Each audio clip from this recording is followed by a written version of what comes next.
Welcome aboard. It's Captain G with what was planned to be an unboxing, but my wife got to the package before I did, and instead of my game arriving that I could open up with you, it became my Hanukkah gift for tonight.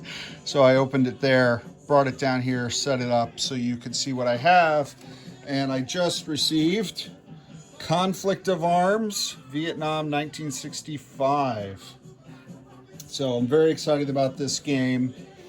The game covers from 1965 January all the way through the end of 1972. I just unrolled the map a little bit ago, so I'm holding down the edges.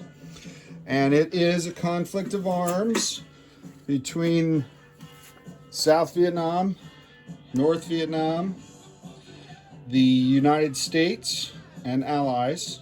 We do have ANZAC on our side, as well as the Viet Cong. So those four nations are represented by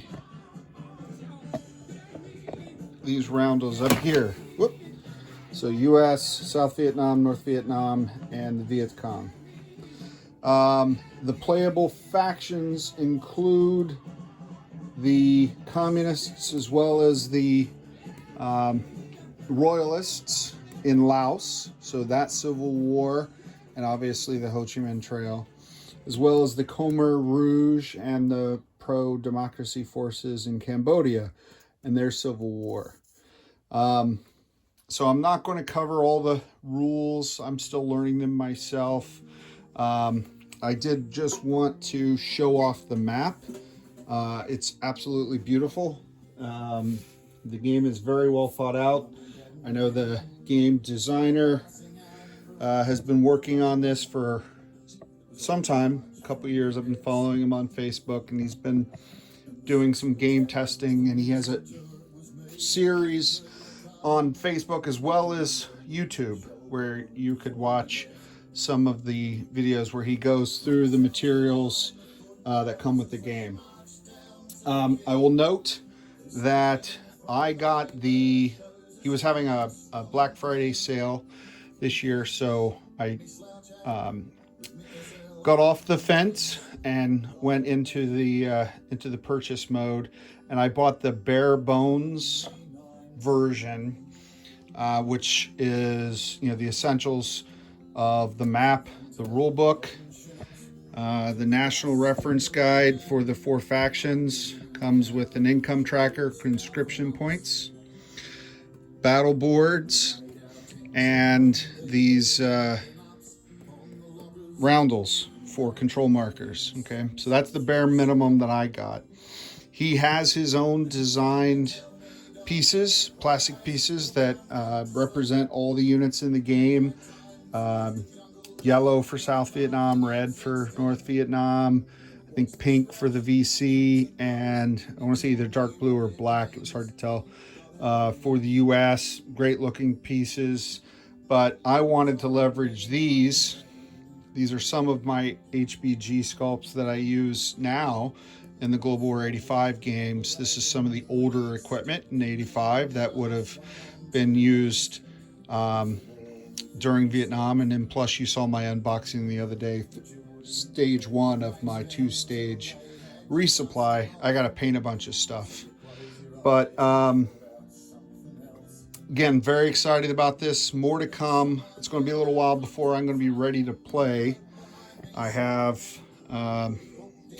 HBG's Battle Midway I'm finishing, and I'm got another game or so in the works that I'm looking perhaps do a YouTube war with some folks soon. But this game will be what I'm working on in the background, and as soon as I'm ready to play it, I will play it. It does not take up a lot of room. The map is 2 feet along the bottom and 4 feet here, so it takes up just the tail end of the captain's table here in my wardroom. So I'm very excited about that. Units, sculpts that I'm using, these are all HBG, but You know, the units in the game are base infantry. Each faction has a base infantry unit. And then they also have a specialist infantry unit. So for the US, it's Marines.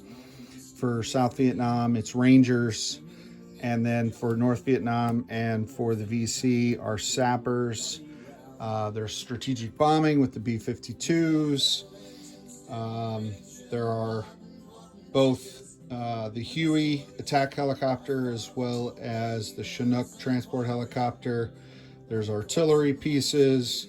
There are APCs. They do have MBTs in the game, but you know, your strategy, you can buy them early, you can buy them late, you can buy them whenever, but they do have realistic terrain penalties. The trains themselves, you have river.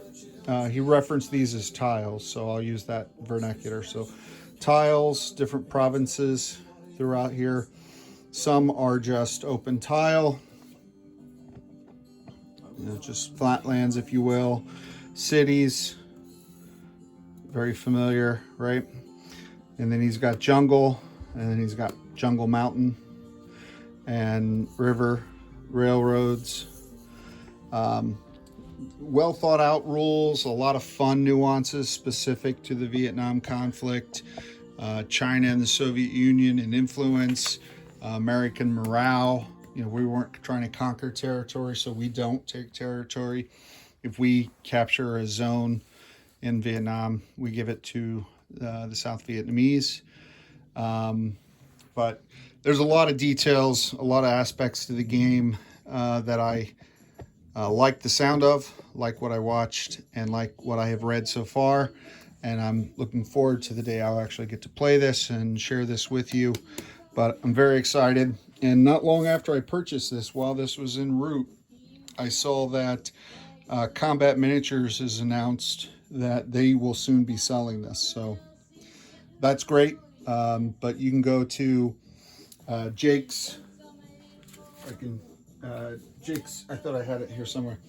Facebook page or his YouTube channel, and I'll put the connection in the description of this video, this unboxing, if you will, where you can get in touch with him. And if he's still selling them directly, I don't know what his deals are, but that's how I got this. And I'm very excited, very glad. And I just wanted to share this with everyone because this is the first game that covers this conflict that works like this. A little bit more than an Axis and Allies mechanic, but you know, it's control the zones, get income, buy units, and then keep going. But there are political impacts and morale and influence and combat initiative. There's no set order. Infiltration units. There's all kinds of aspects to this game that I'm looking forward to experiencing myself and sharing with all of you. So that is my very non-traditional unboxing. Conflict of Arms, Vietnam 1965.